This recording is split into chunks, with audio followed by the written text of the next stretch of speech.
Então nós temos todo o relacionamento com o cliente, nós estabelecemos os convênios, as parcerias com as agroindústrias que compram a produção desses produtores. Esse desafio, né? Como é que a gente faz para viabilizar essa parte, principalmente do aplicativo, né? E principalmente as camadas aí que vão permear aí o aplicativo. Bom, a produção é a cultura que está e você tem diferenças, né? A gente analisa também a questão etária e começa a identificar diferenças de comportamento.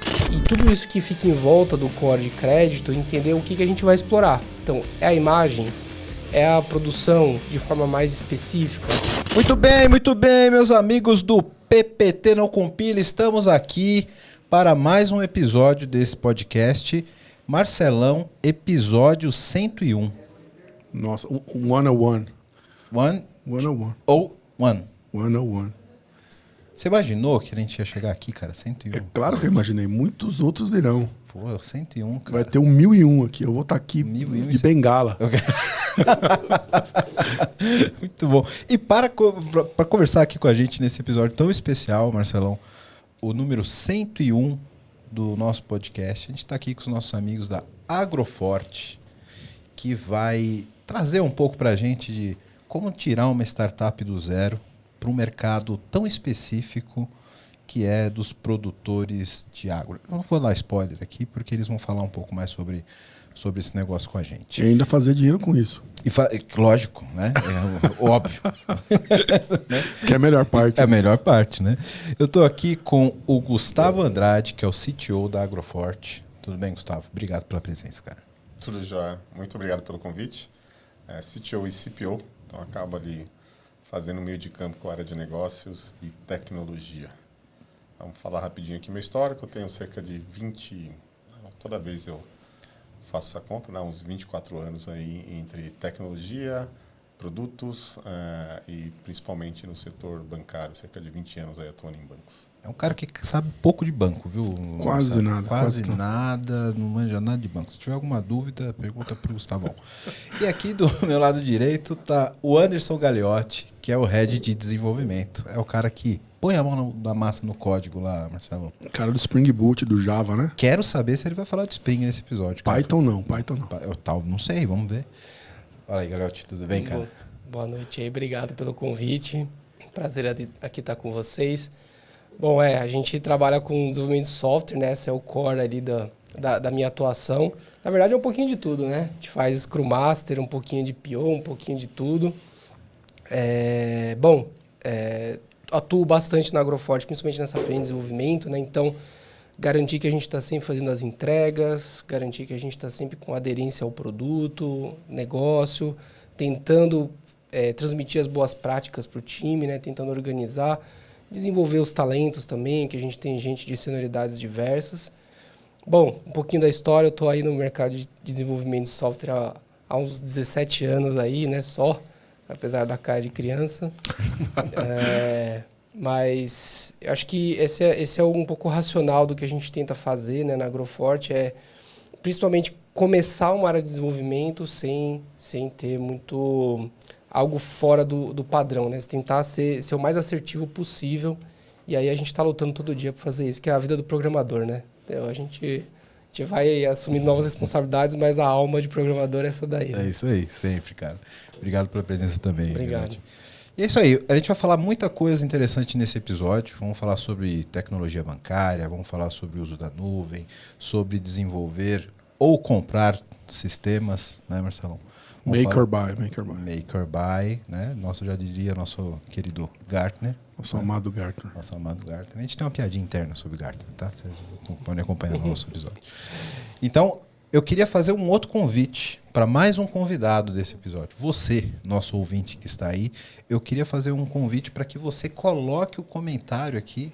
Quero incentivar mais as pessoas a participarem do PPT, Marcelão. Então, durante a nossa discussão, a qualquer momento, você pode deixar aqui o seu comentário, tanto no YouTube, quanto no Spotify, no Apple Podcasts, no Google Podcasts. Deixe o seu comentário aqui que nós vamos acompanhar e vamos responder aqui os comentários, suas dúvidas, etc. Use essa ferramenta maravilhosa da tecnologia, né, Marcelo? Para a gente trocar uma ideia. É isso aí, o Wellington responde todas. Respondo sim. Maravilha. Mas comenta aqui, galera. É isso aí, vamos lá que o episódio tá muito bom. Já deixa o like, já compartilha esse episódio que tá repleto de informação bacana. Bora!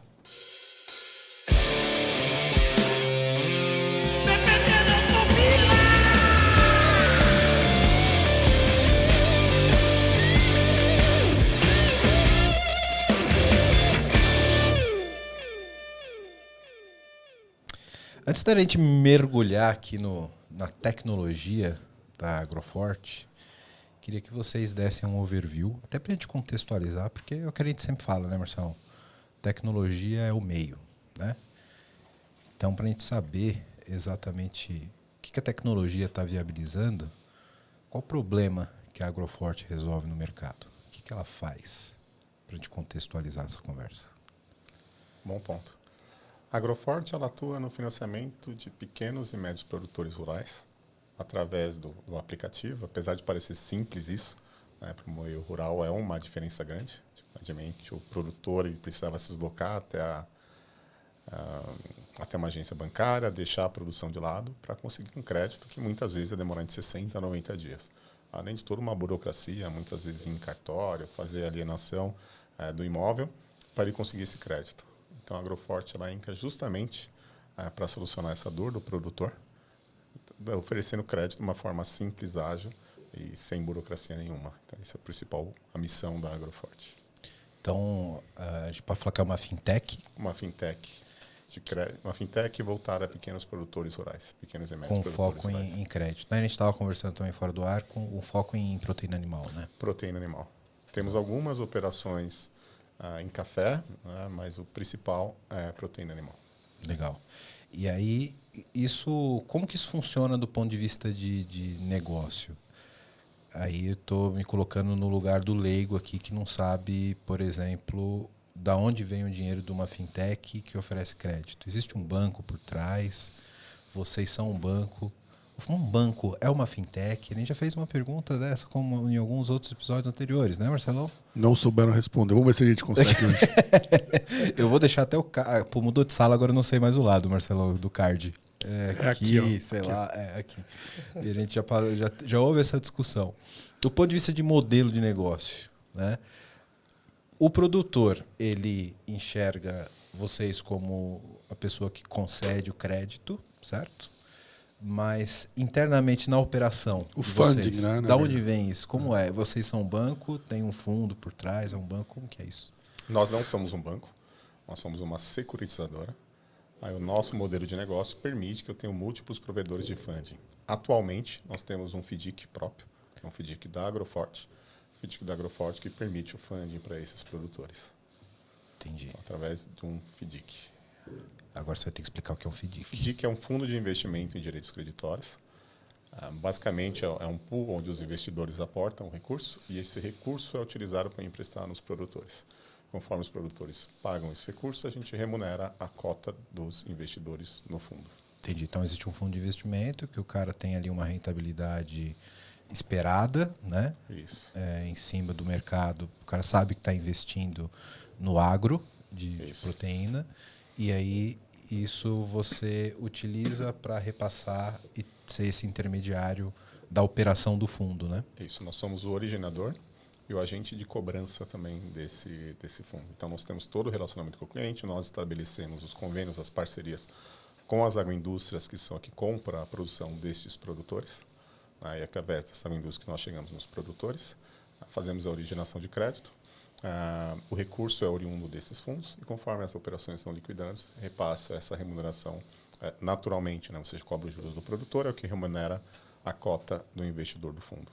E aí, como você falou da remuneração, né? Você tem todo um regulamento deste fundo que estabelece as diretrizes. Nós temos que seguir essas diretrizes, que é o que suporta o fundo. E aí você tem classes de cota. Tem a sênior, basicamente sênior e subordinada. A sênior já tem uma remuneração pré-estabelecida. A subordinada ela fica com um excedente também, que tem mais risco. A gente tem uma inadimplência alta, isso é absorvido. Um retorno talvez maior. Maior. Não é para qualquer um, né? Investir nesse negócio. É um negócio de investidor grande. Tá procurando investimento, Marcelo? Hoje, Tô desesperado. Desde que não passe de R$1.000, eu tô brincando. tem alguma, não vou saber falar em detalhes, mas tem uma normativa da CVM que está alterando um pouco esse processo, permitindo que investidores menores entrem nesse perfil de fundo, mas a nossa característica hoje são com grandes investidores que aportam recurso nesse fundo. É legal a gente fazer esse disclaimer, essa explicação, por mais que seja super superficial, com perdão da cacofonia, porque traz um pouco para a realidade, né, do ouvinte, né? Então, muitos desses ouvintes, por mais que não seja esse perfil de super investidores como você colocou, mas às vezes o cara ele está fazendo lá um investimento num fundo, ele sabe ler a lâmina, ele sabe, mas ele não sabe que existe uma operação naquele fundo que faz o dinheiro girar na economia, etc. Esse dinheiro não fica parado lá dentro do fundo para ser remunerado, né? Claro, exceto os de renda fixa, mas geralmente quando você entra num fundo que tem um objeto bem definido, né, como agro, etc., esse dinheiro tem uma Imóveis, né? operação. Fundo imobiliário. Imóveis, etc., tem toda uma operação do outro lado que o investidor geralmente não tem visibilidade, mas que o dinheiro está girando, né? Isso é bem legal. E como que surgiu isso, cara? Porque parece ser, como você mesmo disse, uma operação comum, né? Como que você identificou a Agroforte identificou essa dor e falou, cara, é aqui que a gente precisa atuar? Como que surgiu a visão da oportunidade? Ótimo. O idealizador do projeto, né, que é o Felipe Dávila, que é o que trouxe a ideia para os demais sócios para montar a Agroforte, ele é da família dos fundadores da Sadia, então ele já carrega essa questão do agro desde muito cedo. Conhece as dores, né? Conhece as dores e de muito tempo ele acompanhou essa questão dos pequenos produtores rurais e já tinha que essa dor era o crédito. Então isso vem de muito tempo, ele viajou, empreendeu nos Estados Unidos, voltou para o Brasil e a dor continuava a mesma. Ele falou, por que não? Tinha um movimento grande das fintechs, então ele saiu visitando, né, diversos aviários, descobriu que a dor permanecia a mesma. Então foi feito um processo de diversas entrevistas, diversas conversas com diversos, além dos produtores, né, com pessoas que atuavam nessa cadeia, até chegar à conclusão que de fato essa dor permanecia. E uma diferença agora é que você tem o advento da tecnologia que facilita muito esse processo. Então a dor continuava, o produtor ele tem que se deslocar para ir até a agência para tomar crédito, só que isso interfere, porque o mesmo produtor é aquele que cuida do aviário, então acabava tendo um custo muito grande para ele, uma demora, em torno de 60, 90 dias lá para conseguir o crédito. Aí mapearam todo esse processo, e aí com o advento das fintechs, né, com essa tecnologia, com todas a questão do próprio Bacen facilitar esse processo, surgiu a ideia de atuar nesse setor. E aí ele trouxe conversou com outras pessoas do setor, o Carlos Eduardo, que eu trabalhei com ele no Banco Safra há muito tempo, ele falou, putz, nessa parte de tecnologia eu não entendo, chama Gustavo, daí a gente começou a desenhar de fato o que seria a Agroforte. Legal. Agora aquela pergunta, Marcelão, que eu adoro e que geralmente a gente leva um episódio para responder em vários pedaços, né? Vocês são respectivamente aqui CTO, Head de Desenvolvimento da Agroforte, né? Como é fazer esse encaixe da tecnologia em um processo que é basicamente uma operação financeira, né? E essa é a parte que eu gosto, né? Que é aliar o objetivo de negócio, o fluxo de negócio, a estratégia e desdobrar numa estratégia de tecnologia, né? Já me chamou a atenção logo de cara quando você disse que agora a gente tem recursos tecnológicos que permitem resolver essa dor de uma outra forma, né?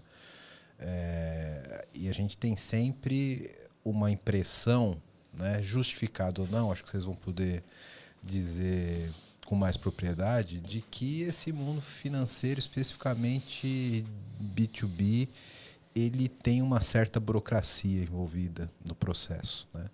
E a transformação digital pode ajudar e simplificar nesse meio de caminho, né? Então, como foi olhar para essa operação financeira e derivar, e aí numa fintech de fato, trazer a tecnologia para facilitar a vida do produtor lá na ponta, Mas se também facilita a vida do produtor lá na ponta, você aumenta a performance e o capacity da própria companhia, né? Como foi isso agora olhando para a tecnologia? Acho que eu posso começar aqui, Anderson, você dá na sequência. Falar um pouquinho de histórico, né? Eu trabalhei mais de 20 anos aí no setor financeiro, comecei em tecnologia, depois eu migrei para outras áreas. E eu tive uma escola muito boa que foi o Banco Safra. Então, o Banco Safra, você via a questão da tecnologia, a gestão de garantias é muito forte, como que você consegue maximizar o retorno com o mínimo de risco, reduzir o risco. Então, essa foi uma escola bem interessante, passei por diversas áreas de produtos. Temos um episódio com o Banco Safra, eu vou deixar aqui na cabeça do Marcelo. O card, para quem quiser conhecer, a gente falou bastante sobre a gestão de arquitetura lá do Banco Safra. Ótimo. Eu fiquei 17 anos lá, trabalhei por 17 anos. E é uma escola muito boa, então passei por área de produtos, mesa de operações, controladoria, entre outras. 17 anos dá umas 3 faculdades. Umas 3 faculdades. E rodando diversas áreas, então a gente aprende bastante. Então isso trouxe uma escola de um funcionamento de banco. Depois eu tive a oportunidade de ir para o Banco C6, bem no início, para montar o Banco C6 do zero. Fiquei lá cerca de um ano. Por que estão contando toda essa história? Né? Porque você traz essa questão de um banco consolidado, né, com uma operação forte em crédito, uma migração para criar do zero um banco digital. Né? Depois eu atuei no Let's Bank junto com o Anderson, onde eu conheci o Anderson. E aí na hora Também temos um episódio, hoje eu estou cheio dos merchan, tá? Aqui, ó, Let's Bank. Que como funciona o Let's Bank. Ótimo. Com Marcelo Bella. E aí no momento de desenhar a solução para a Agroforte, trazer todos esses pontos, mas tem um desafio que é o produtor rural, que é uma característica totalmente diferente. E aí que a gente, depois acho que eu posso comentar um pouco da parte interna, mas um primeiro trabalho foi como é que a gente desenha uma solução e testar com esse produtor. Porque havia um desafio de falar, o produtor não utiliza, não faz nada pelo celular. Então a gente falou, vamos testar. Então a gente fez um trabalho de Product Market Fit, colocou os usuários para testar um primeiro desenho ali, e a gente viu que a solução era boa, que era viável, e a gente fez todo o restante da operação. Vou falar um pouquinho. Bom, aí quando o Gustavo já me procurou, né, pra gente, eu e mais alguns outros profissionais, né, veio muito com esse desafio, né, como é que a gente faz para viabilizar essa parte, principalmente do aplicativo, né, e principalmente as camadas aí que vão permear aí o aplicativo e o que tem por detrás da operação, né. Acho que o primeiro passo, né, que a gente começou a conversar, né, Gustavo, foi assim, o que a gente faz na estratégia de construção de aplicativos, né? Acho que do ponto de vista de desenvolvimento, a gente sabe que no marco zero você tem que escolher. E aí, eu vou com tecnologias híbridas ou eu vou com tecnologia nativa, né? Então, essa foi uma discussão que a gente teve no começo. O Gustavo falou, cara, vamos ver, vamos testar uma coisa aqui, uma coisa ali, mas assim, vamos pro lado que fizer mais sentido para a gente ir mais rápido para o mercado e também não ter tanto trabalho assim, né? E nesse começo aí da Agroforte, a gente teve uma junção de profissionais aí, programadores, né? Eu também fui um deles. E a gente acabou decidindo pelo React Native, né? Que foi algo que facilitou bastante a estratégia de ir a mercado rápido também, construir para os dois, né? Apesar que a gente construiu primeiro para Android e depois a gente demorou mais alguns meses. Não tem mágica, né? Você até usa a híbrida, mas você tem que testar bem na outra, porque, né, tem aquelas diferenças, né? E teve toda uma parte que, principalmente que o Gustavo liderou, que foi como é que a gente também compra sistemas que vão fazer o back disso daí, né? Então, hoje a gente tem tanto um sistema de cadastro e de firmas e poderes, né? A gente usa a FapWeb, né? E a gente usa um core bank, um core bancário já, que foi comprado também de um fornecedor na Fácil Informática. E aí o desafio era, e aí, eu tenho essas pontas todas, como é que a gente faz esse negócio, né? Então, o Gustavo tinha muito fixo assim, esse modelo na cabeça dele de como que a gente ia fazer, o que a gente tinha que entregar de valor, né? Primeiro, acho que era entregar um onboarding simples e rápido, né? Fazer com que o produtor rural, que é um cara que... Ele usa o app, mas ele é o cara do Zap, do Facebook, é o cara que faz muita coisa muito simples, e às vezes nem isso. Então, assim, teve todo um trabalho aí também de fazer um visual mais clean, uma transição de telas mais suave. Às vezes tem transição de telas que são mais de mensagens e menos aquele montão de botões, né? Então, hoje, né, a gente consegue, o processo estando todo configurado e tudo mais, a gente consegue que o produtor faça um onboarding em muito pouco tempo, né? Normalmente onde eles mais se enrolam é onde todo mundo se enrola. Tira foto, tem passo deles subir documento, tirar foto do comprovante de residência, que é onde eles têm mais problema com luz, enquadramento. Tem aquela coisa da reconhecimento de facial, aquela coisa que você tem. Ainda não. A gente, por enquanto, está fazendo só a selfie mesmo, para ter o rosto dele, mas está no roadmap, né? Aí é uma coisa que o Gustavo fala muito, né? Assim, a gente sabe que essa mesa está cheia de problema para resolver, a gente só está escolhendo qual resolve primeiro, né? Uma coisa por vez, né? Então veio muito disso, né? Aí, resolvendo a questão do aplicativo, tinha a questão do back-end, que era uma preocupação muito grande do Gustavo. Bom, tô chamando aí você e mais alguns caras aí para a gente ver o que a gente faz com o back-end. Qual que foi a estratégia, né? Mesma coisa do front. A gente procurou escolher tudo que estava de mais próximo do nosso dia a dia, da nossa normal, né? Da nossa experiência, e que fosse também entregar valor mais rápido. Então, o que a gente escolheu? O arroz com feijão. Vamos fazer tudo em API, vamos escolher a linguagem mais popular, mais confortável, com mais profissionais, que a gente já domina, que é o Java, e a gente fez tudo com Spring e APIs, né, em Java. Vocês viram o sorrisinho do Marcelo aqui? O Marcelão gostou. Eu tava me segurando, mas você falou... Marcelo, aí eu não consegui me segurar, cara. Ele já tá aqui radiante. Fala Java, Spring, ele, sabe, música, assim, ele entra em êxtase. Quero falar com você agora que ainda não conhece a Clever. Clever é uma empresa que já tem mais de 3 milhões de usuários em 30 países com 30 idiomas diferentes, que tem trazido soluções em blockchain, criptomoedas e ativos digitais. O objetivo da Clever é te dar liberdade financeira para operar nesse mercado de cripto. Então, se você acredita nisso, se você acredita nessa liberdade, você já pensa como a Clever, vai conhecer os caras, é clever.io. Estão contratando também pessoal para trabalhar com cripto, com blockchain. Então, se você tem interesse, se você tem conhecimento nessa área, procura a Clever. Se você gosta de criptomoedas, se você opera no mercado, você precisa conhecer a Clever, precisa conhecer as soluções da Clever. Então, o endereço está aqui embaixo no vídeo. Para quem não está no YouTube, é clever.io. Vai lá, vai conhecer, que realmente é um mercado sensacional.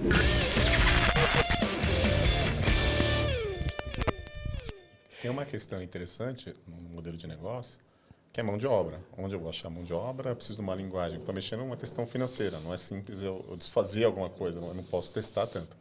Então, a ideia é procurar linguagens consolidadas já no mercado, que tem uma questão de segurança, que eu consigo ter acesso a desenvolvedores, a não seja uma coisa rara. E nosso objetivo não é testar uma linguagem. Então, o nosso business não permite testar tantas coisas, né? Então, por isso que a gente optou por linguagens consolidadas. Sim. E, cara, só de ser do mercado financeiro e não começar no COBOL, vocês já estão de parabéns. Convenhamos. Eu comecei no COBOL. Tá né? vendo? Conta bancária, a conta, o extrato, tudo COBOL. Queria falar, mas eu comecei no ASP também, então não tem muito o que falar. Pois é. Eu tenho também o meu passado ali questionado no PHP. Na verdade, eu comecei em Progress. A primeira linguagem que eu programei foi Progress. Mas a gente brinca que no mercado financeiro, cara, diz que a conta corrente de todo mundo tá num DB2 rodando COBOL. No final do dia você tem um COBOL, um DB2 ali. É isso mesmo. Sempre, né? Você só trocou a interface, antes era VB, depois o web. Cara, mas por trás tem uma transação. No banco, sempre assim. No Six. No Six. Ah, não, é Java. Não, tem um Six que tá brigando lá no COBOLzinho lá que a gente sabe, chamando chega aquela proc. Agora chega lá. Comária. Os caras mandam transação por Comária. Corba, né? A Comária, no CSS é Comária, né? Isso aí. Cara, legal. Uma coisa que me chamou a atenção foi esse estudo que vocês fizeram de usabilidade, né? Olhando para o perfil ali, para a persona do produtor rural, né? Que eu vejo isso, cara, assim, eu entendo a mesma coisa de usabilidade do que entendo de física nuclear. Não posso falar isso que física nuclear ainda sei um pouquinho, né? Enfim, não tem nada de usabilidade. Mas olhando para a persona do produtor rural, eu vejo duas figuras completamente diferentes. Você tem um grande produtor, que é um cara, que é um fazendeiro, que utiliza meios de tecnologia a rodo. Que é até no campo mesmo, né? No campo, exato. A própria operação dele. Mesmo no campo, que é aquele cara que anda de Ranger do ano, né? Drone voando. Drone voando, né? Esse cara usa mais tecnologia do que eu, se brincar, né? Mas é um grande produtor, é uma outra figura. E a gente vê o outro produtor rural, que é o pequeno produtor rural, que é uma figura completamente diferente desse cara, né? Que é o tio do Zap. E esse é o nosso público. Né? Que é um outro público. Na verdade, esse é um público, só que você tem... você brincou do tio do Zap, mas são pessoas mais velhas, mas você tem uma questão de gerações também. Então, muitas vezes, o pai que passou para o filho da produção. E aí, sempre, até um dos nossos objetivos é, conforme esse produtor se desenvolve, ele melhora a qualidade da próxima geração e faz com que a próxima geração permaneça no negócio.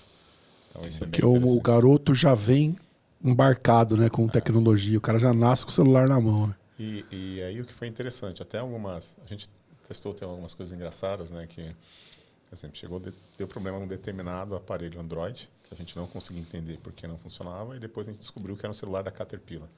E a gente ainda não sabia que tinha celular. Aquele celularzão bitelão assim. Sei, ele vem, que nem a botina da Caterpillar, ele vem acho, com aquela mesma borracha. A marca Caterpillar? Caterpillar, aquela que é o fabricante de trator, cara. Ele mesmo. Cara, eu nem sabia que isso existia. É um celular ultra resistente. Não.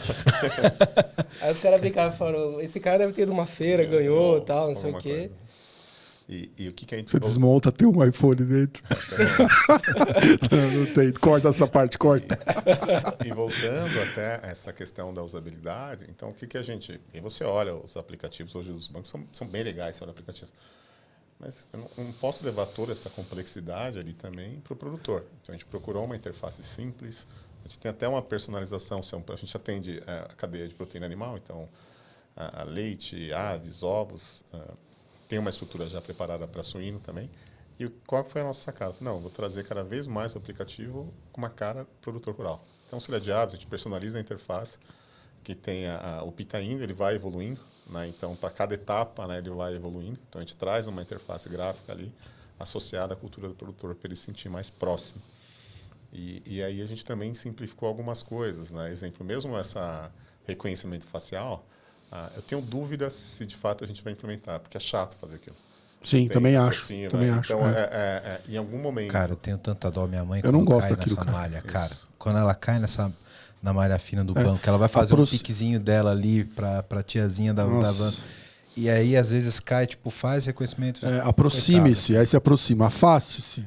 Agora vira pro lado. Isso, agora faz aí você vira pro lado Macarena. errado. Faz a Macarena. Agora, cara... faz uma Macarena.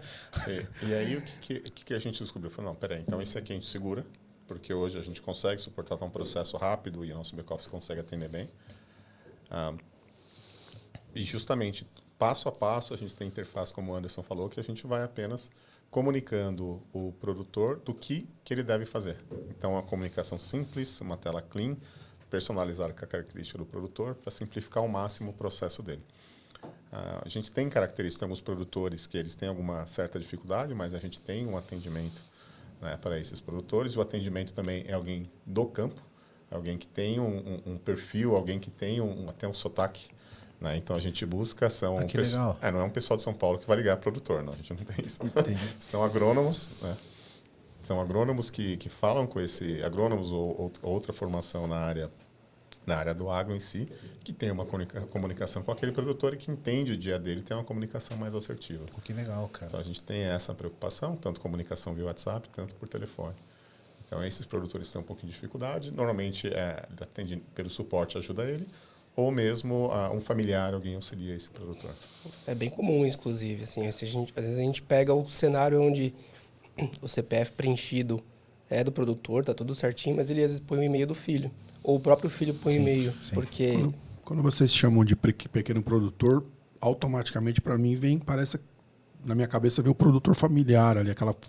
É esse cara aí. Não é um produtor pequeno perto de uma sadia, de um, sei lá, de um... É um produtor de soja, né? Isso, é um produtor familiar. Tem uma faixa ali, vamos colocar 200 mil anos, podendo variar 200 a 1 milhão, 100 e pouco a 1 milhão. Esse é o core principal. Tem produtores maiores, né? É natural, e tem alguns menores, mas o core é entre 200 e 1 milhão. Para esses caras aí, aí me surge dúvida técnica, né? Tem muita restrição de atualização, você falou do aplicativo, né? De que você não pode avançar muito lá na ponta no desenvolvimento, porque normalmente o aparelho do cara não em média, você consegue buscar isso nas lojas, né? Sim. Acontece muito isso. Acontece um pouco. A gente tem, inclusive, o nosso app já, ele identifica, já nasceu assim, né? Identifica a latitude e longitude do cara e pega a marca, modelo, tudo certinho, né? Então, Versão de sistema operacional. Versão de sistema operacional, Android, Consegue ter um inventário dos Mac, clientes. isso. Então, na média, os caras não estão lá na hype, atualizando o tempo todo. Não. Na verdade, é bem curioso. Às vezes tem diferença até de cultura, tá? Então, acontece, por exemplo... isso a gente viu na prática, né, Gustavo? O cara que mexe com aves é um cara que normalmente ele está mais no universo Android, no celular mais mediano e tudo mais. O produtor de leite costuma ter, às vezes, uma porcentagem maior que usa iPhone, por exemplo. Cara, que Entendeu? curioso. Tem uma variação por região, tem uma variação por produtor. Então, você tem perfis diferentes. É interessante que a parte do back, a gente loga tudo, né? Tudo o que acontece com o produtor, a gente foi aprendendo ao longo do tempo, inclusive é onde ele tem mais dificuldade. Então, a gente cronometra os tempos, cada uma das etapas, entende onde ele tem mais dificuldade e aí tem um processo de melhoria constante para ajustar isso. Que legal. E essa característica é interessante. A gente começou a perceber a região, qual que é a produção, qual que é a produção, né? A cultura que está, e você tem diferenças. Né? A gente analisa também a questão etária e começa a identificar diferenças de comportamento. Cara, Tem um ponto interessante que é o que o Marcelo perguntou, o Gustavo está falando, que ele é um cara que não vai atualizar sempre o aplicativo dele. Primeiro porque assim, ele está tomando crédito. Ele vai entrar de novo no aplicativo para acompanhar as parcelas, contrato? Vai, mas ele vai entrar de vez em quando. Ele não vai entrar o tempo todo, Sim. igual ele vai no banco digital fazer Pix o tempo todo. Sim. Então, acontece de um cara que tomou crédito há 1 ano e meio, 2 anos atrás, quando ele vai fazer a recorrência, esse cara a gente descobre que ele está numa versão muito jurássica assim, do nosso aplicativo. A gente tenta, o máximo que a gente consegue, fazer retrocompatibilidade. O máximo.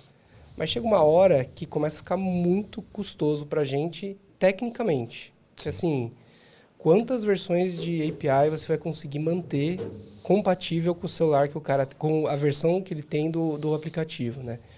A gente não tem tanto problema com depreciação de Android, por exemplo. A gente tem problema com ele não atualizar. Mas, assim, dentro da média do mercado, assim, a gente consegue detectar que tem bastante produtores que têm uma média que funciona bem o nosso aplicativo. Até porque não é um aplicativo que tem uma complexidade de recursos específicos do sistema operacional. Não. Que você tenha que usar sempre versões muito avançadas de Android, etc. Né? Então, você consegue atender uma grande faixa de sistemas operacionais, né? Com exceção do Apple, né? Que o iOS é um problema, assim. Isso é uma coisa que a gente, do ponto de vista de governança, a gente pode falar um pouquinho melhor depois. O nosso time de front tem um pouco de dificuldade de conseguir manter isso funcionando, ok? Porque acho que é a realidade de todo mundo, né? Pra gente que é pequeno, acaba sendo um pouco mais difícil, porque, assim, a Apple, muito diferente do Android, a gente percebe que, assim, tudo para o usuário, tudo para mim e o resto dos atores da cadeia que se virem. Você que é desenvolvedor, que dê o seu jeito. Que se vire. Então, a gente já teve muitas vezes da gente fazer release de versão em Android que é aprovada em meia hora e demorar 5 dias para a Apple Store aprovar. Às vezes por conta de um detalhezinho. Eu não vou comentar porque o pessoal pega no meu pé, porque diz que eu pego no pé da Apple, né? Mas tá aqui o meu Androidão favorito. Mas acontece, Que fique bem claro que esse iPhone é corporativo e eu não tenho opção de escolha. Aliás, é muito comum você precisar entrar em contato com a Apple e justificar aquelas mexidas para eles entenderem. Porque, por exemplo, às vezes acontece de você cair numa malha fina da Apple global. Putz. Por exemplo, você está aqui com uma fintech, aí você fala assim, vou dar dinheiro pro cara. Aí eles falam assim, mas você não está colocando no termos de serviço tal coisa. Então, isso pode se caracterizar que você está, entre aspas, muitas aspas, enganando o cara, entendeu? Entendi. Mas aí você tem que explicar para ele que ele é um produtor, que ele entrega produção, que a gente entrega mediante análise das informações, o crédito. Então, não é bem isso, né? Não é o crédito assim, baixa o app e... né, vai na Cred XYZ da vida. Mas isso é muito intervenção, porque o cara está analisando o teu negócio praticamente. Sim. Não teu aplicativo. Né? O cara tá, me explica aí, faz um pitch para mim, para aplicar teu aplicativo. É quase isso, cara. Que loucura. Foi. Agora, entrando mais tecnicamente aqui, uma coisa ficou uma aba aberta aqui no meu navegador mental quando vocês falaram dos componentes básicos. Primeiro que eu achei muito legal que vocês aplicaram bem aqui o conceito de arquitetura corporativa do desenvolver ou comprar, né? Nem sempre as empresas têm essa maturidade, né? Acham que ou compra tudo ou desenvolve tudo, né? Então, acho que essa maturidade de vocês é exemplo aqui. Até quero transformar isso aqui num corte para que mostre como essa disciplina de arquitetura corporativa é importante, especialmente quando você está colocando um negócio já consolidado numa operação que não é necessariamente inovadora, né? E vocês falaram sobre um core bancário. Vamos lá.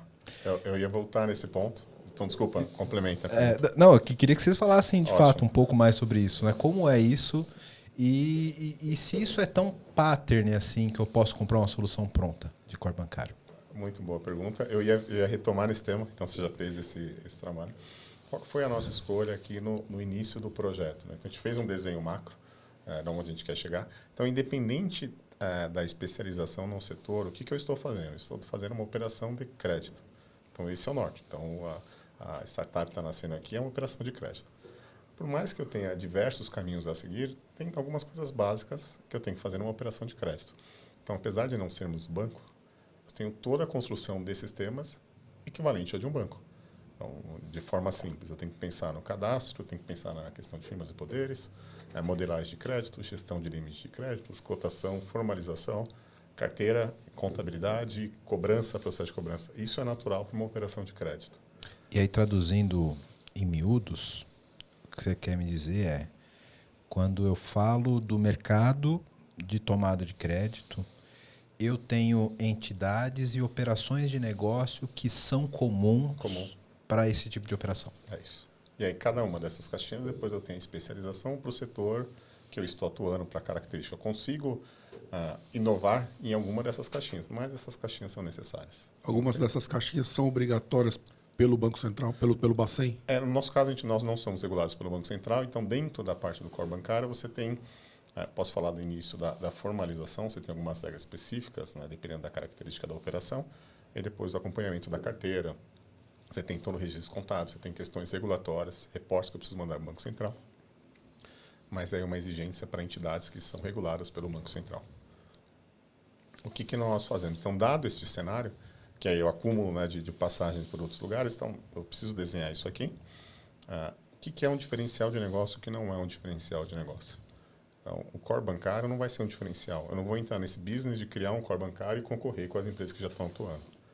Então, a ideia foi essa parte aqui, que é o accrual da operação, que basicamente também é você terceirizar aquilo que você conhece. Então, conheço, eu sei como é que funciona, eu sei qual que é o custo de desenvolvimento, o tempo de desenvolvimento. Eu sei que isso não é um diferencial para o negócio, para a estratégia de negócio que nós estamos estabelecendo. Não vamos reinventar a roda. Não vou reinventar a roda. Então, isso aqui a gente adquire. Adquirir qual que é melhor, dada a circunstância, para a característica da operação que eu estou desenhando, qual que é melhor, analisando tecnologia, custo, prazo de implementação, entre outras coisas.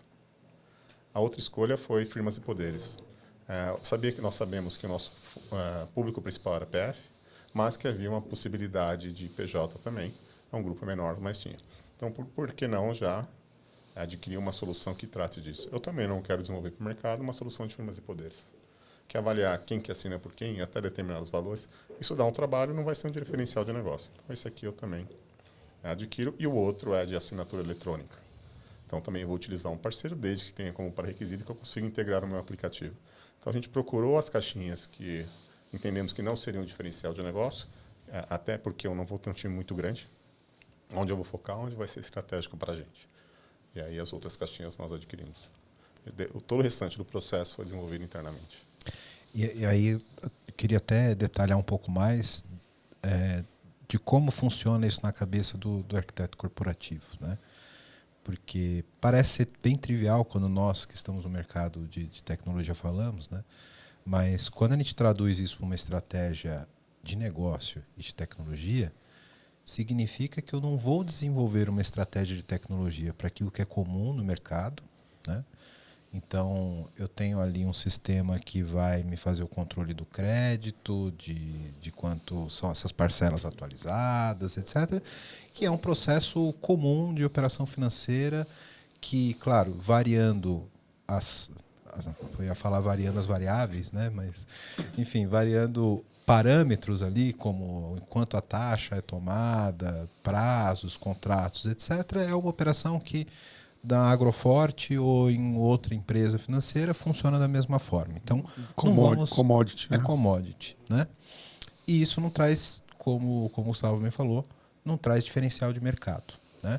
Então, eu tenho ali um core que não vale a pena eu entrar no detalhe da operação de desenvolvimento de software, mas eu consigo, em cima desses blocos que são core, que são o que a gente chama de building blocks, né? Desenvolver, aí sim eu tenho que fazer em casa, né? Que é o que vai trazer diferencial para colocar essa operação de pé, né? E aí quando eu falo isso como é que eu capto o produtor lá, que é meu cliente, e trago ele para dentro da minha operação bancária. Vou capturar esse cara. Vou até citar algum exemplo do que seria um diferencial. Hoje é muito comum em algumas instituições, não vou citar o nome, mas é muito comum em instituições, você ter fluxos de parcelas padronizados. Então, o cliente vai tomar o crédito, ele precisa pagar mensal com determinada data de vencimento. Então, esse é um primeiro ponto que a gente sabe. Isso não funciona para o agro. Eu tenho que adaptar a nossa operação à cultura do produtor. Então, esse também é um diferencial.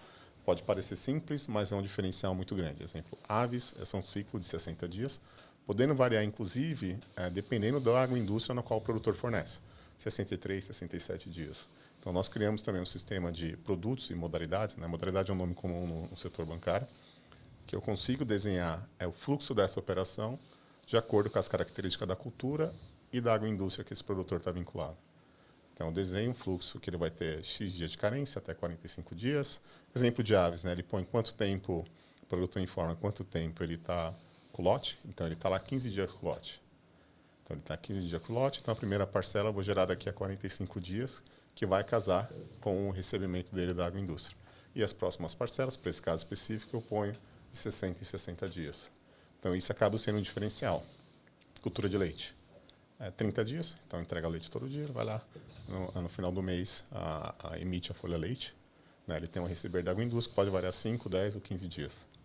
Então, a gente fez essa personalização, isso sim é o diferencial. Então, a gente fez lá todo o nosso módulo de produto, parametrização de produtos, a cotação, que aí eu já tenho todo o desenho dessas parcelas em qual eu implemento no Core Bank. Já se adaptou ao ciclo de vida do cara. Isso. Não teve que forçar o cara a mudar nada. Nada. É o que faz todo sentido, porque se o cara está capitalizado a cada 60 dias, porque a produção dele é vendida a cada 60 dias, se você cobrar ele em 30, ele não está capitalizado. A gente montou, desenhou esse módulo de cotações que a gente faz, esse cálculo, já falando para ele quanto que ele vai pagar em cada uma das parcelas, já faz o processo contrato de formalização, isso já vai, né, todo esse conjunto de dados para o Core Bank. Fala assim, tem essa característica, agora você faz o accrual considerando essa taxa de juros. Então, é um dos exemplos disso. Eu usar uma estrutura do Core Bank, mas eu tenho um diferencial, uma camada diferencial aqui que faz sentido para o nosso negócio. Sim, perfeito. E outro exemplo que a gente pode dar é o próprio aplicativo. Vocês desenvolveram que tem uma característica específica para um público específico, para um mercado que é específico e que vai levar informações desse aplicativo através de uma integração mega personalizada para dentro desse core bancário, né?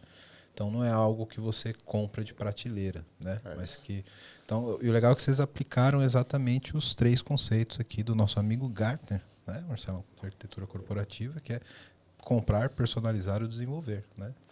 Temos aqui um exemplo de personalização que você deu muito bem, de produto, né, de parametrização. O core principal, que não vamos reinventar a roda, e o aplicativo, que esse sim é um diferencial da Agroforte, que aí precisa ser homemade, não tem como. E é interessante para o Core Bank também, porque a questão é, você adquirir um Core Bank, contratar, mas como utilizá-lo? Qual a melhor forma de utilizar? Então, tem uma facilidade aqui na Agroforte, que a gente tem perfil de muita gente que veio de banco. A gente tem um misto de pessoas de banco, com história com banco, a história em tecnologia mais recente, então não temos programadores em COBOL na Agroforte, e temos pessoas com experiência em back-office, exemplo, nosso CEO, que é o Márcio, tem uma experiência muito grande em back-office, e a gente troca muito a figurinha. Então, tenho essa solução, qual a melhor forma de eu configurar? Então, Então, a questão é core banking, mas como você configura ele para atender as necessidades do seu negócio. Então, isso exige também um conhecimento, que é mesmo comércio de operações, produtos, para desenhar aquilo de melhor forma que atenda a sua necessidade. Aí um outro exemplo também de personalização, a nossa modelagem de crédito. Então, tem uma modelagem padrão feita pelas instituições financeiras. Qual foi a nossa mudança aqui? O meu foco é a capacidade produtiva daquele produtor. Então, a gente analisa o histórico de produção do produtor. Então, a gente respeita a LGPD. Basicamente, eu tenho um identificador lá de 5 dígitos do CPF, que eu não consigo identificar ninguém, mas eu sei que é um determinado indivíduo que tem um histórico de produção. Aí a gente tem um modelo nosso, que a gente identifica qual que é o histórico de produção dele e estima qual que seria a renda dele, né, e o que a gente chama de percentual máximo de retenção. Porque eu tenho que dar crédito, mas sem onerar o produtor. Né? Eu não posso atrapalhar a vida dele, eu tenho que melhorar a vida dele. E com isso a gente consegue estabelecer que esse produtor ele pode ter um crédito de tantas parcelas, no valor X, né, que esse valor, que é o valor máximo da parcela, não vai atrapalhar o dia a dia desse produtor. Sim. Então, e além de não atrapalhar, melhorar a qualidade de vida do cara, reduz o seu risco de crédito também. Isso, reduz o risco de crédito. Então, isso também é interno, porque é um diferencial, não adianta, não tenho de quem copiar, eu não tenho referência. A gente está inovando também nessa análise. Então, a gente analisa a produtividade desse produtor. Por isso que é um difícil para os bancos conseguirem chegar nessa granularidade, porque tem N outras coisas para ele analisar. Conforme você vê, pergunta, né? Sim. Você vê que vem crescendo, numa crescente, essa produtividade do cara, só aumentando o crédito, tudo isso. Sim. A gente tem uma análise automática de modelagem. Às vezes o produtor ele quer um valor maior, né, do que a gente está aprovado de forma automática. A gente passa por um comitê de crédito em que a gente analisa qual que é a expectativa de crescimento deste produtor. Exemplo, ele vai investir para a melhoria de infraestrutura do aviário dele ou para a compra de novilhas. Então, a gente sabe que ele naturalmente vai aumentar a produtividade. No caso de leite, no caso de aves, ele aumenta a produtividade, pode até reduzir a mortalidade. Com isso, ele vai ter uma renda adicional. E, naturalmente, não faz sentido a gente aprovar esse crédito. E aí, um outro diferencial também, que nessas situações nós pagamos direto ao fornecedor. Então, o produtor toma o crédito, esse pagamento é feito direto para o fornecedor, que você garante um círculo virtuoso e que esse recurso é aplicado na própria produção. Então, e aí o que a gente fez foi como desenhar todos esses sistemas. A gente fala modelagem de crédito, depois a gente tem um gestor de limite de crédito. Então, o que foi aprovado com aquele produtor, em quais condições, isso tudo personalizado, casado com o nosso módulo de gestor de produtos. Então, a gente amarrou todos esses sistemas para permitir toda essa flexibilidade. Sensacional. Bom, você que está vendo esse podcast da hora, tá vendo um monte de problema aqui que a gente está colocando, né? E quer uma ajuda aí na sua empresa, faz o seguinte, entra no site aqui da VMBears, que a gente pode te ajudar. vmbears.io. Nós somos uma empresa relacionada à arquitetura de soluções, a modernizações de aplicações. Também atuamos na frente de DevOps para ajudar vocês a serem extremamente ágeis. Então, dá uma olhada no nosso site, que vai estar aqui embaixo, vmbears.io. E lá você vai poder ver um pouquinho da nossa história, dos nossos profissionais. E aproveitando, se você for um profissional da área de tecnologia que está afim de trabalhar numa empresa legal, um monte de colega, gente boa e tecnologia de ponta, manda um e-mail para peoplecare@vmbears.io. Aí já. Agora eu quero meu show, velho. Eu tô com uma pergunta na agulha aqui, Marcelo, mas eu tô com medo da resposta. Será que eu faço? Eu acho que você tem que fazer, cara. Faço? Sempre, sempre. Qual que é a tecnologia de score bancário? Não é Cobalzão, não, né? Não. Eu acho pela cara, pelo jeito de andar, que é um VB6zão da vida, cara. Um VB6zão, talvez um .NETzão da vida. Essa era uma dúvida minha também, em paralelo. Posso? Pode, deve. Roda tudo dentro de casa, essas coisas. São dados financeiros. Vocês não têm nada fora do ambiente de vocês. Não. Pouca coisa. A gente roda esse do provedor do core bancário, tem um servidor específico que roda esses dados. Ele tem a nuvem dele própria. Né? Tá. É um SaaS. Isso. É porque o que acontece trazendo um pouco do resultado da gente trabalhar um pouquinho em outras fintechs, né? Não tem muito o que inventar nesse negócio, né? E o que a gente sabe, o que a gente teve pelo menos, assim, sendo bem humilde, assim, o que a gente teve de contato é que todo mundo que está evoluindo no core bancário para a fintech, ele não reescreveu nada. Ele refatorou algumas camadas ou criou outras camadas e deixou o core bancário esperto, vamos dizer assim.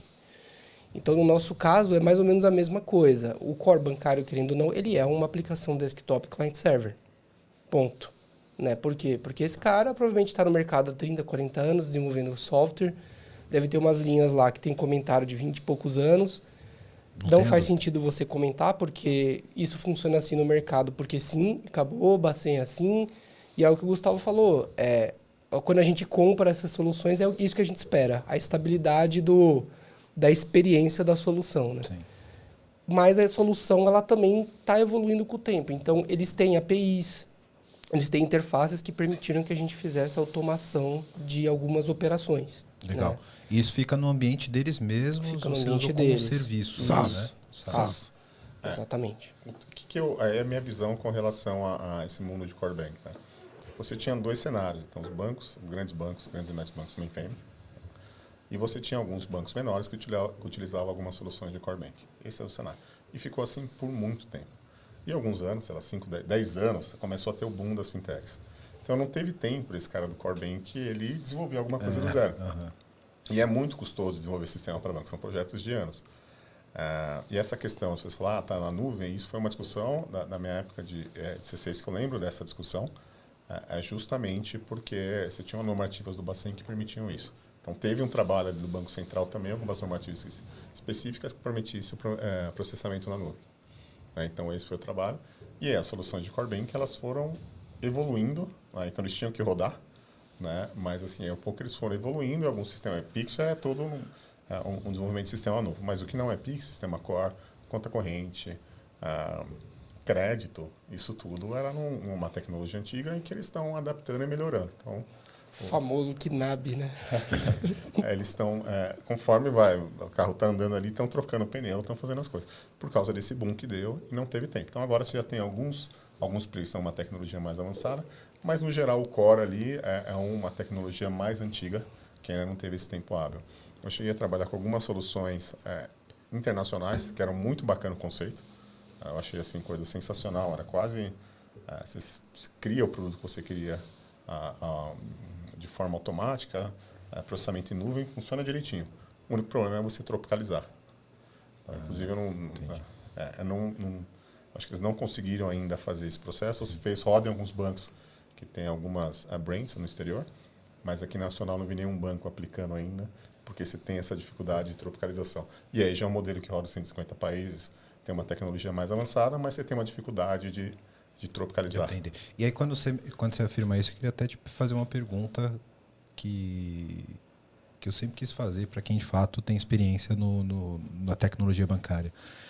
É fato que a nossa tecnologia bancária ela é muito avançada em relação a outros países e que tem uma especificidade muito grande, e isso é herança, de fato, dos anos de inflação e etc.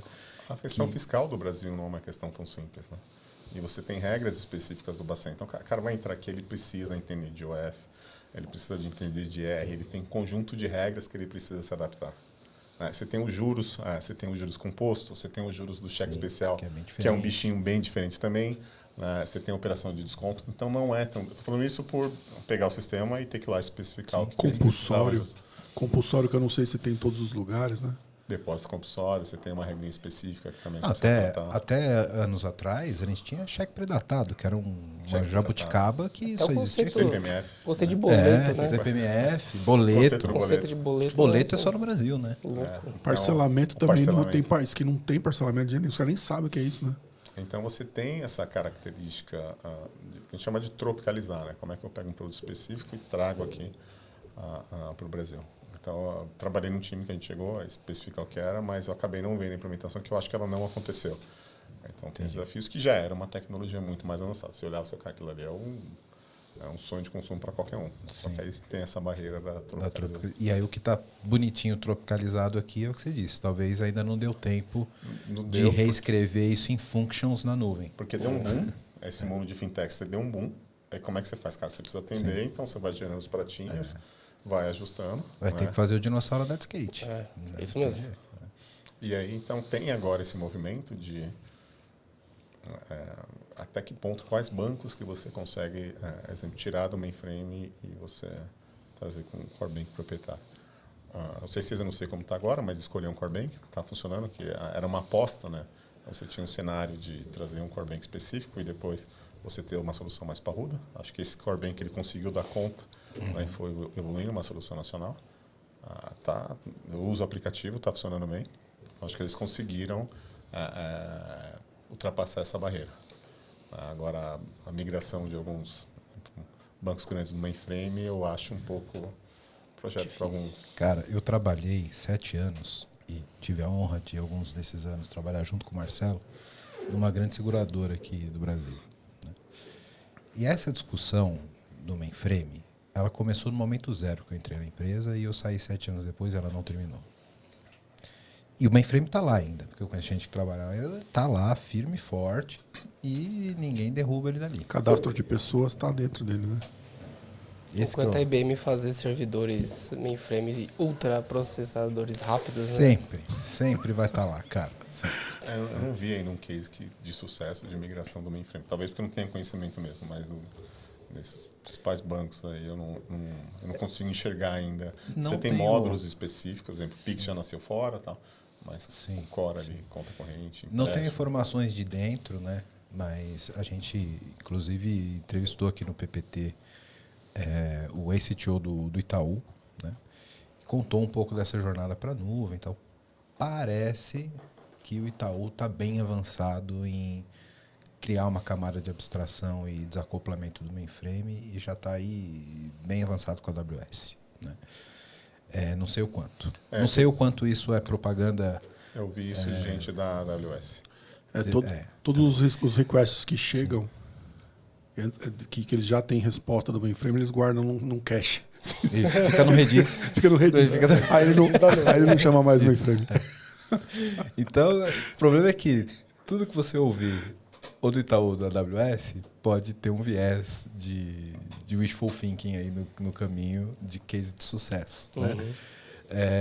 Um dia pretendo ter informação de quem está lá atendendo chamado de produção para saber o quanto isso é fato, sabe? Mas eu acho que é algo que a gente deve viver nos próximos anos, sabe? Eu não sei se eu estou sendo otimista, mas eu acho que conforme a gente evoluir com Open Banking, Open Finance, o próprio Pix, eu acho que vai ter um ponto de inflexão. Os caras falam, cara, acho que a partir daqui vai ser melhor a gente ter uma estrutura que eu consiga pivotar mais rápido. E aí vai ter o investimento. O custo de implementação do tempo é absurdamente diferente. Do nosso time aqui de produtos é o Marcelo Baltazar, que trabalhou comigo no Safra. Ele acha bizarro assim, o tempo de implementação nosso aqui. Cara, muito rápido isso. Né? Isso permite a tecnologia, a forma que a gente está organizado, mas é muito diferente de qualquer outro banco, até pelo... É o que a gente fala, né? Não dá para dar cavalo de pau com um transatlântico. Exatamente. Né? Com a lanchinha ali, você é muito mais ágil. Exatamente. Né? Então, são patamares diferentes. Né? Então, mas eu acho que isso deve acontecer em algum momento.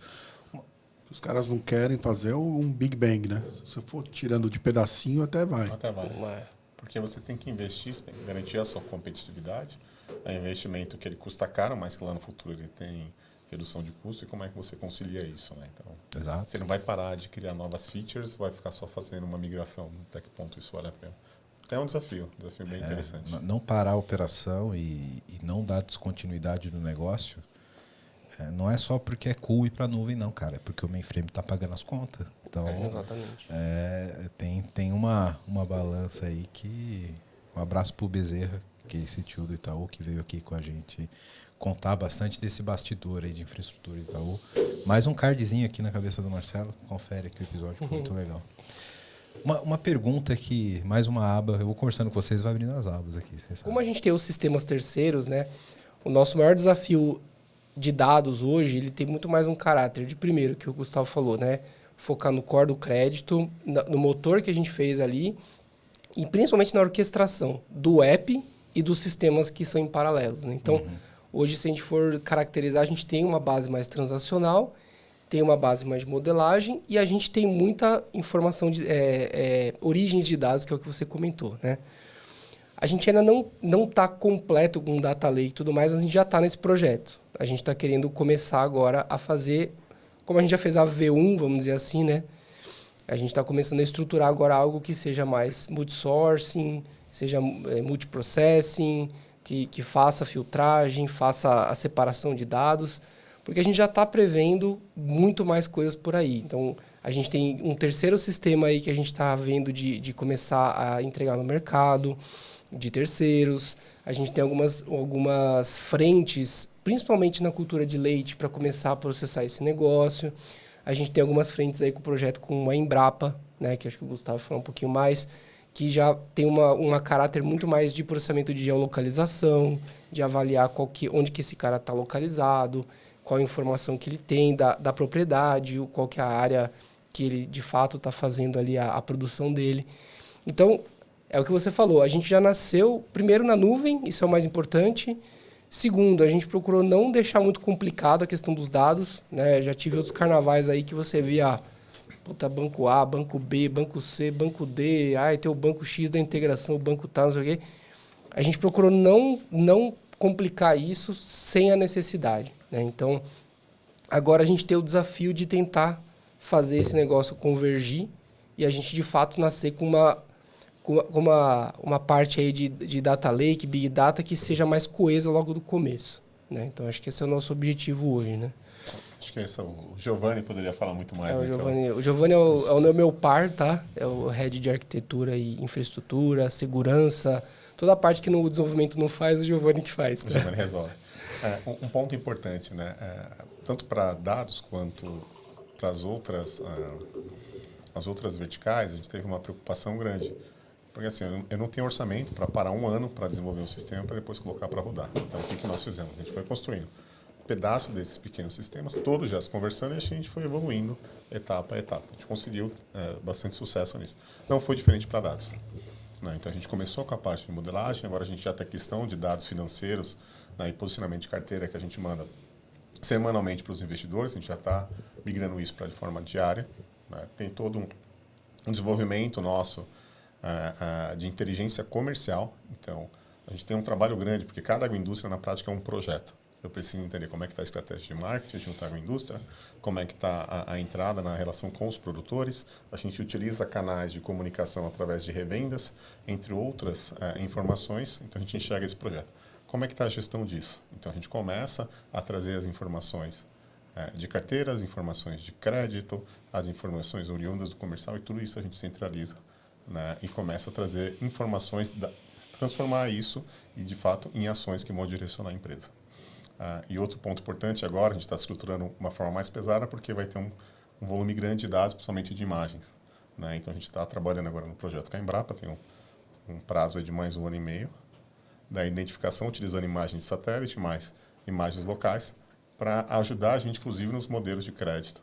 Porque eu vou entender sobre áreas, qual o tipo de manejo daquele específico daquele produtor, né? Exemplo, se ele cria o gado numa área que não tem questão de desmatamento, né, ou de terra indígena, a gente consegue mapear isso, né, e outros fatores. Para análise de risco. Para análise de risco. A gente está fazendo, inclusive, tem uma outra vertical nossa, que é de painéis solares. Então, o objetivo é eu conseguir identificar o melhor local de instalação sem precisar da visita de um técnico. Então, a gente está fazendo todo esse trabalho junto com a Embrapa, tem mais 1 ano e meio de projeto.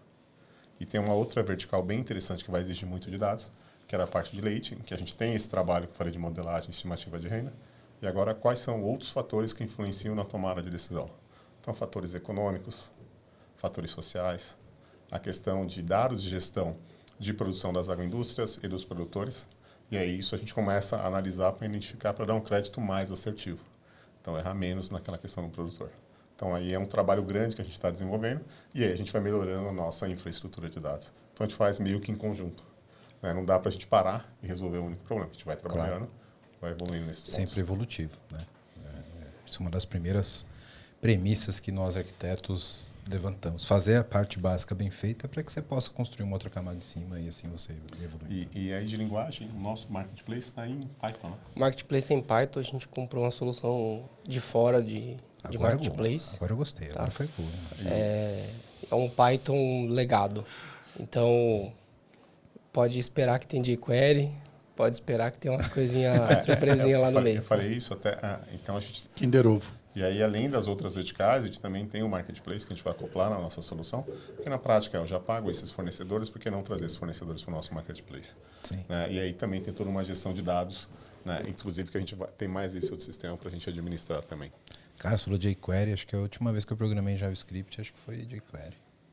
Eu não sou muito a favor do jQuery, não. Não gosto muito, não. Mas aí a gente tem uma solução que era mais... e aí, naquele ponto que você... só voltando uma etapa, né, de que você comentou, relacionado a adquirir soluções. Nesse a gente fez um misto ainda, a gente comprou os fontes.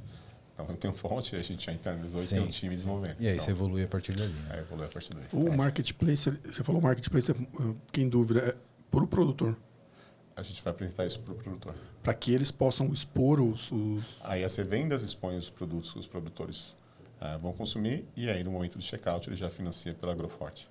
É porque uma linha que a gente oferece é a adequação. Entendi. A linha de adequação, ela normalmente presume uma melhoria do aviário. Então, o que ele faz para fazer essa melhoria? Comprar um equipamento, comprar alguma coisa. Então, tem a questão do fornecedor. Então, o racional aí que é o seguinte, trazer os fornecedores para o Marketplace e fazer esse cara fazer a compra por lá e a gente conseguir oferecer o crédito Agroforte como possibilidade de compra. E aí me dá... Porque qual que é o link com dados aí, né? Maquinário. Maquinário, insumos. A gente tem até uma função de leilão reverso. Então, tem um pool de produtores, vai comprar insumo, quem que é o fornecedor que dá o melhor preço. E o outro ponto importante é porque dados entram nessa história. Porque eu começo a identificar e começo a ofertar ao produtor o que ele precisa fazer no aviário dele. Então, eu já tenho histórico de porosidade, eu tenho dados da infraestrutura. Está chegando frio aqui, esse cara precisa comprar um aquecedor. Então, já oferta um Marketplace o aquecedor, já financia o via Agroforte. Cara, isso é sensacional. Sensacional. Nas duas pontas. E eu não posso deixar de fazer essa pergunta, e eu poderia ficar aqui... É que hoje eu não estou... Infelizmente, não estou aqui desfrutando dessa IPA maravilhosa que vocês estão, senão eu teria feito muito mais... Esse seria um episódio que eu ia estourar o tempo, viu, Marcelo? Poderia aqui ficar aprendendo com vocês muito mais tempo, mas... Como a gente já tem que partir para o final, eu não posso deixar de fazer essa pergunta. Principalmente porque o Gustavo colocou bastante situações aqui de uso de análise, tanto de análise de risco como análise de negócio para classificar poder de compra desse produtor, tanto a análise de crédito dele.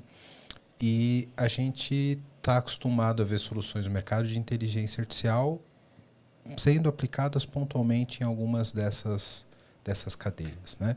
Mas são inteligências artificiais que a gente chama de classificatórias, né?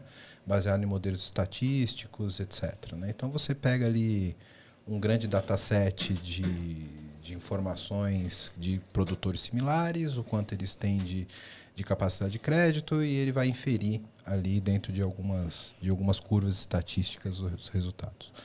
A pergunta que eu quero fazer para vocês é fora desse óbvio, né? Fora do machine learning clássico classificatório. Como que vocês veem o impacto da inteligência artificial generativa dentro do negócio da Agroforte? Tanto nesse quesito bancário, né, de operação de crédito, tanto nessa via mais inovadora que vocês colocaram aqui, que eu achei super interessante, de análise de imagens, de análise dos dados para sugerir evolução na produção deles. Como vocês estão olhando para esse assunto que deve ser o trend até hoje ainda de tecnologia, que é a IA generativa? Acho que a gente está procurando explorar um pouco isso, mas a gente entende também que não adianta muito ir por esse caminho se não for data-driven primeiro, né? Sem dúvida. Primeiro então, eu preciso ter os dados, né? Porque assim, no fim das contas, isso é a minha visão, assim, em tudo que a gente vem falando bastante, a gente discute bastante, eu, o Gustavo e o Giovanni, por exemplo. A gente tem... o crédito, ele acaba sendo o ganha-pão e ele é o core ali. Então, assim, a nossa preocupação é entender esses dados, ter eles em casa e tudo isso que fica em volta do core de crédito, entender o que a gente vai explorar. Então, é a imagem, é a produção de forma mais específica, é a preferência de compra dele do marketplace. Então, tudo isso para a gente faz bastante sentido. Beleza. Então, assim, a gente já tem referências, assim, que a gente está fechando alguns pacotes, né, de crédito com parceria. Startup tem muito papel aí do crédito entrando, né? Então, a gente já tem, por exemplo, um crédito com a Azure aí para o Microsoft for Startups. A gente está começando a testar algumas funções de IA para aprender mesmo, né? E a gente tentar sair do óbvio, né? Que, assim, legal... acho que todo mundo está brincando com isso, mas como é que a gente faz disso algo de diferencial? Né? Fora do hype. Fora do hype, né? E uma coisa que o Gustavo já até direcionou bastante para a gente é tentar explorar o que dá para melhorar de produtividade. Quer dizer, vai pedir para o ChatGPT fazer API? Não, mas será que a gente não pode ajudar o desenvolvedor de alguma forma? Alguma coisa específica? Tem coisa do GitHub aí também legal. Talvez não usar completamente, mas será que um pedacinho? Será que os desenvolvedores testarem e dizerem para a gente, pô, isso aqui é legal? Não necessariamente o que está sendo feito de comercial, né? Então, eu acho que isso vem muito da cultura da Agroforte, assim, que a gente tenta ser um pouquinho mais pé no chão com as coisas, né? Não tentar só põe o pé no acelerador e vai e beleza, né? Então, a gente está tentando muito nesse caminho, mas a gente vê que vai ser muito importante esse ponto aí, sabe? É uma questão de perfil até, né? Que eu brinco que a gente é uma startup de velho. Né? Que a gente é uma startup de velho. Então, a gente é muito certinho. Então, com todos os fatores, como é que eu me organizo, e a gente é muito do básico, muito bem feito. Né? Então, legal, tem várias coisas, mas quais são... O nosso modelo estatístico, ele prevê todos esses pontos. Tem um modelo estatístico, escolhe qual que é o melhor modelo para executar na hora de fazer análise de identificar qual que é a estimativa de renda do produtor e o percentual que a gente fala de retenção. Só que a gente é muito do básico bem feito. Conjunto de informações que eu tenho para processar. Eu preciso de um data lake totalmente estruturado agora. Não, por enquanto não, vou construindo, mas eu já consigo utilizar essas informações. Né? E quais são as informações que a gente vai validar? Então, a gente traz diversos especialistas, por exemplo, cadeia de leite, de aves, tem diversos especialistas ali para ir ajudando a gente. Né? Mas a gente é muito do básico bem feito. Então, etapa a etapa. Então, é muito por necessidade. O que eu tenho? Então, tem um trabalho de exploração. Vou conhecer essas soluções, vou entender o que ela pode ajudar a gente, mas eu continuo caminhando e melhorando aquilo que eu tenho e falando, beleza, agora já sei de algo que eu consigo utilizar que de fato vai dar um resultado. Então a gente tenta não cair nas modinhas. Né? Eu sou obrigado a fazer isso, cara, eu vou fazer isso porque isso faz sentido para o meu negócio. Então é isso que a gente é cultura da Agroforte. Eu vou fazer aquilo que faz sentido, que eu trago o retorno para o produtor e para os nossos e para a empresa. Eu não vou fazer algo por fazer apenas por marketing. Então, a gente tem muito isso enraizado. Por isso que eu brinco que a gente é uma startup de velho nesse sentido. E a gente vai caminhando e buscando soluções naquilo que faz sentido para o negócio, que de fato traga um diferencial. E no fim do dia, cara, assim, uma coisa importante de dizer é que assim, a gente conseguiu dar um salto em algumas frentes. Então, o app, o que a gente fez para back-office, a gente tem sistema web interno que a gente fez. Então, a gente deu um grande salto. Hoje, se... parametrizar o crédito certinho, o cara conseguir fazer em menos de 24 horas, parece pitch, mas em menos de 24 horas ele consegue ter o crédito na mão dele. Então, já tem um ganho absurdo aí, considerando os concorrentes ou até o que ele sofreria de ter que pegar o carro dele, andar 100 quilômetros até a cidade grande mais próxima e tal. Então, o ponto de vista assim, de digitalizar um pouco a vida do cara, a gente já deu um salto grande. Então, acho que tem aí um lado da gente... fazer essa parte, né, que o Gustavo falou, bem feita, e aí a gente começa a melhorar o que está em volta. Né? Então, como é que eu melhoro essa análise? Então, eu diminuo o risco, melhoro a condição que eu dou para esse cara, vou tratar esses dados, como é que eu dou mais acurácia aí, porque eu quero dar para ele de informação e tudo mais. Então, eu acho que nesse ponto, a gente tenta ser bem consciente com onde a gente está, o que a gente já conseguiu, e onde a gente vai tem mais possibilidades de melhora. Acho que é isso. Assim. Legal. E aí, de fato, a parte de dados, qual que é o nosso posicionamento? Né? Nós queremos nos posicionar como diferencial para análise de crédito, tanto para o nosso FDIC, ou se algum banco, alguma instituição quiser consumir também esse nosso produto, a gente vai conseguir ofertar, porque, de fato, a gente posiciona não como único, mas como o principal player nessa cadeia de proteína animal, e a nossa evolução é cada vez ter modelos assertivos que eu consigo identificar aquele produtor, independente de qual a estratégia de dados que eu vou utilizar e até qual algoritmo, inteligência artificial não, mas ele vai conseguir saber que aquele produtor é adequado para o crédito, porque eu tenho um conjunto de elementos de análise de mercado, análise do setor que esse produtor, da região que ele está inserida, de similaridade para ver produtores com a mesma característica, o que aconteceu ao longo do tempo. e a gente ser cada vez mais assertivo nesse crédito. E é um ponto importante, porque até para trabalhar com pequenos produtores, hoje o nosso atraso está em 3%, atraso, que é um número assim, muito fora da realidade para diversos setores. Então, a gente está sendo cada vez mais assertivo nisso. E aí, uma operação ainda que você tem recorrência. Então, desculpa, você tem liquidações ao longo do tempo. Não é algo que eu tomei agora que ela vai pagar daqui a 2 anos. Eu não sei qual que não. Todo mês tem lá liquidação. E a gente está sendo cada vez mais assertivo. Né? Então, a gente é um modelo conservador. A gente cresce. A gente vai crescendo ao longo do tempo, mas com segurança. E a gente consegue isso refletir em números. Né? Então, nosso atraso ele é muito baixo comparado com outros segmentos aí no mercado. A própria característica do negócio de vocês leva a uma operação que é mais importante você assertivo, eficaz e eficiente do que necessariamente inovador na operação. Esse é um desafio.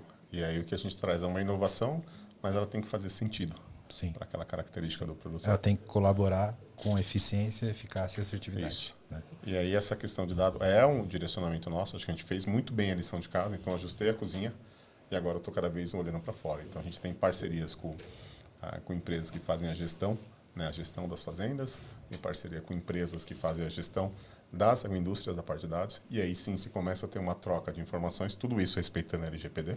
Para mim não importa, eu não quero saber o dado daquele produto, sim, que é um produtor com essa característica, que tem esse comportamento. Sim. E é isso cada vez mais que a gente tem explorado para ter um modelo de fato diferenciado. Eu quero ser cada vez mais assertivo no crédito que eu dou para aquele produtor. Legal. Para a gente fechar, qual é o tamanho da AgroForte hoje? Tanto de operação de TI, quantos devs, qual o tamanho da operação? E em negócio também, Gustavo. Pra gente... Devs? Vou começar por dev. Hoje a gente tem uma equipe de tecnologia do tamanho de 12 pessoas. A gente tem desenvolvedores front-end, back-end, tem DevOps e QAs, cara, pra né? tudo que vocês falaram aqui, eu achei que você ia falar uns 120. Não, cara, assim, o que a gente procurou fazer do ponto de vista de tecnologia foi escolher também tecnologias produtivas. Já nascemos na nuvem, já com expertises passadas também. Então, a gente procurou fazer tudo o mais assim otimizado possível para a gente poder escalar. A gente trabalha no modelo microserviços, então fica mais fácil também da gente fazer meio que uma gestão. Agora, a gente está começando a passar pelo problema de quem já está um pouco de tempo com microserviços, ou seja, já começa a ter mais APIs, já começa a ter muito serviço. Daqui a pouco o problema de governança de TI passa a ser mais urgente, não só tem que ver, né? Então, esse é o nosso time. A gente já tem pelo menos mais de 40 projetos lá no nosso GitHub.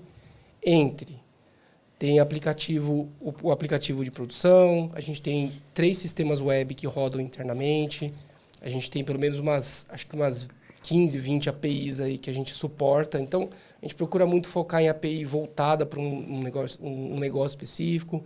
Tem alguns repositórios para projetos da AWS, Terraform, a gente usa a solução de gateway, a gente tenta fazer a parte de versionamento de banco de dados para tentar deixar tudo mais ou menos especificadinho. E a gente tem alguns outros projetinhos. Por exemplo, a gente implantou qualidade. A gente tentou começar com o projeto de qualidade, os meninos não só fazendo aquele teste exploratório, mas a gente ensinou para eles usar Selenium com Java, para eles começarem a automatizar. Hoje a gente já tem teste automatizado do app. Então, a nossa facilidade de fazer regressivos é mais rápida. Então, a gente já tem bastante projeto. Nossa base transacional ela é relativamente média, aí, vamos dizer assim, não é grande. A gente não tem um número absurdo de linhas, mas a gente tem bastante já domínio implementado, tem bastante coisinha e só crescendo, né? Porque nesse momento, se for tirar uma fotografia, vamos dizer assim, de projeto mais tecnologia, a gente está terminando de estruturar o core, uma segunda versão desse core de crédito. Então, a gente já teve uma primeira versão que sustentou bem, mas a gente já começou a sentir o peso disso. Quer dizer, já começa a gerar bugs, começa a gerar problema no operacional, mais gente no operacional já dá mais coisa de erro e tal. Então, a gente já está começando a implementar mais coisas. Então, esses são mais ou menos os números que a gente tem, né? O que é interessante é que a gente é muito feliz, assim, do ponto de vista também de ter conseguido deixar a estrutura de nuvem bem magra. Então, a nossa conta de AWS é quase zero, assim, principalmente porque a gente tem o crédito de aceleradoras e, ao mesmo tempo, a gente também criou uma camada que não é pesada. Hoje, se a gente for classificar a parte pesada, são os sistemas web, porque precisam de mais memória, mais coisa. Mas as APIs a gente roda nas máquinas mais básicas que tem na AWS. Porque a gente usa tudo Spring, a gente usa Hibernate, usa tudo bem assim, do mais simples, conexão fácil, rápida com tudo. Então, esse acho que é um pouquinho dos nossos números de tecnologia, né? Pegando o gancho, né, o que a gente se preocupou muito no processo? Então, a gente tem um processo de tecnologia integrado com a área de negócio. Então, semanalmente, a gente está discutindo o que vai entrar para refinamento, o que vai entrar na sprint. Né? Se trocou prioridade, a gente já altera, então tem que fazer um produto específico para atender um público X, a gente altera isso durante a sprint. Durante a sprint, não, na entrada da próxima sprint. Então, o que a gente... E aí é uma coisa que eu carrego já de outros tempos, que é importante a velocidade, né, com que as coisas são feitas, mas é importante a escolha. O que eu vou priorizar, em qual momento. Então, a gente faz isso o tempo todo. Porque eu não vou crescer o time, nós somos uma startup. Então, o time ele é enxuto, mas ele produz muito bem. E ele produz muito bem porque ele também faz sempre o que é necessário para aquele momento. Então, a gente tem planejamento curto, médio e longo prazo. O norte, a gente sabe sempre para onde a gente vai chegar. Mas o que eu vou fazer naquele momento tem a ver com a estratégia comercial. Estratégia comercial, estratégia de negócio, quais são os fatores de risco que estão naquele... num processo específico, fatores de risco, o que eu tenho que otimizar aqui de trabalho, porque eu estou tendo muita mão de obra. Então, a gente compila tudo e, semanalmente, a gente discute o que vai entrar em refinamento, o que vai entrar na sprint. E aí tem outras coisas. A gente falou do sistema core, mas a gente tem, inclusive, taxa. Né? A gente personaliza a taxa por produtor, por agroindústria, por cultura. A gente tem um item lá de comissão também. Então, a gente construiu muita coisa que permite que a gente tenha, inclusive, um tempo de setup muito baixo. Então, entrou uma nova agroindústria, entrou uma nova cultura, a gente faz uma parametrização e isso já está no ar.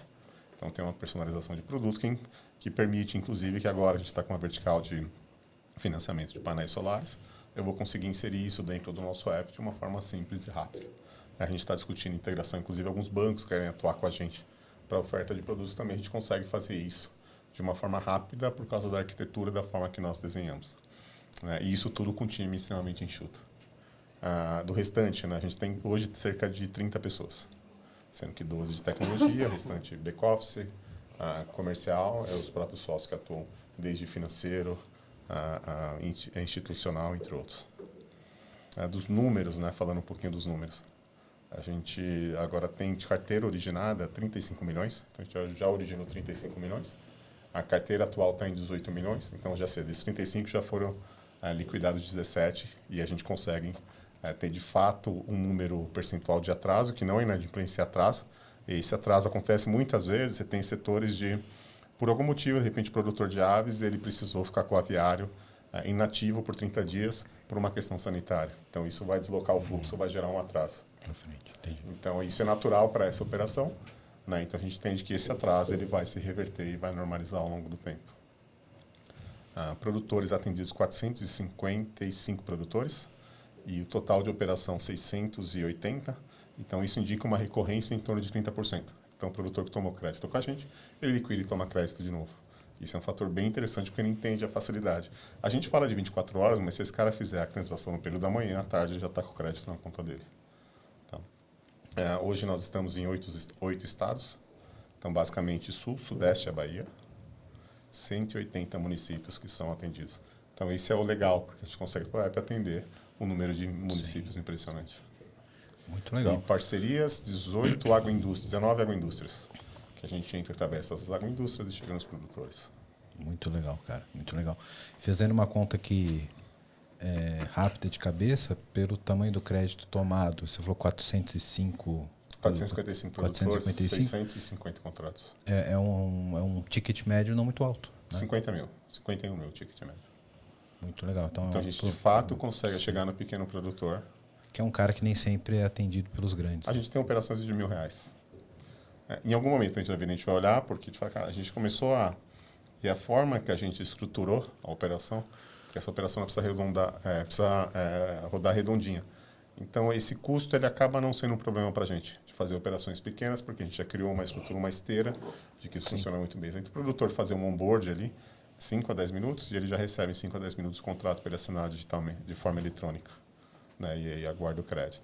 E a gente consegue ter essa eficiência no processo, isso permite que a gente escalar. Então, a gente tem quase tiro de canhão em formiga, né? A gente tem um custo baixo Na verdade, o custo é zero, na AWS ele será baixo, mas a gente ainda tem desconto, porque a gente tem os cupons de desconto dos investidores, né, dos VCs que investiram na gente.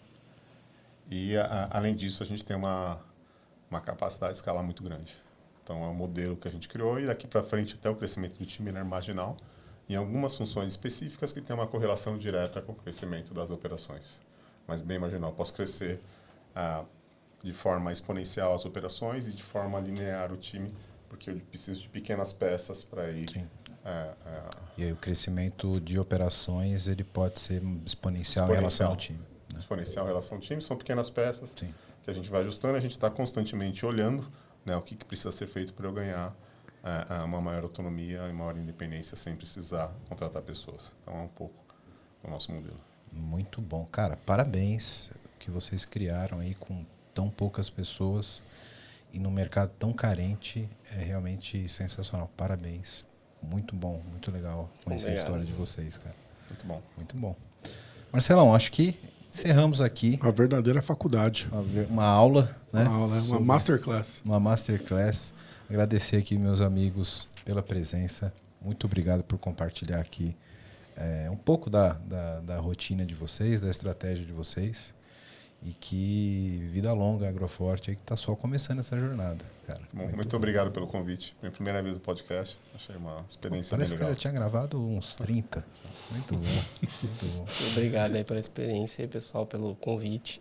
A gente fica bem agradecido, né, Gustavo, que a gente também está começando nessa parte de começar a divulgar um pouco mais também, né, e falar um pouco mais do que a gente está fazendo, e é bem importante, né, para a Agroforte. Sem dúvida. E a mesa do podcast aqui vai estar sempre à disposição. Eu espero recebê-los aqui mais vezes para falar sobre os assuntos. E a gente sempre gosta de trazer bom conteúdo e gente com conteúdo interessante para os nossos ouvintes. Obrigado pela presença de vocês. Obrigado. Valeu. E se você ainda não deu like, Marcelão, o que ele tem que fazer nesse vídeo agora? Aqui, nesse botãozinho de like aqui. Nesse botão aqui, ó. Clica aqui. Clica aqui. Deixa o like aqui, compartilha esse episódio para algum amigo, conhecido, grupo da família, que quer saber como funciona uma fintech, como que se tira uma fintech do papel. Compartilha e dá uma moral para nós, produtores de conteúdo, que dá trabalho fazer essa bagaça, né, Marcelo? Não é só sentar aqui e tomar cerveja, não. Na verdade. Para mim, pelo menos, é só tomar cerveja. É isso aí, mas... Fora o Marcelo, muita gente trabalha para fazer essa bagaça aqui. Tem aqueles carinhas aí, toda a parte técnica. É isso aí. Galera, obrigado pela audiência de vocês. Até o próximo episódio. Valeu, obrigado.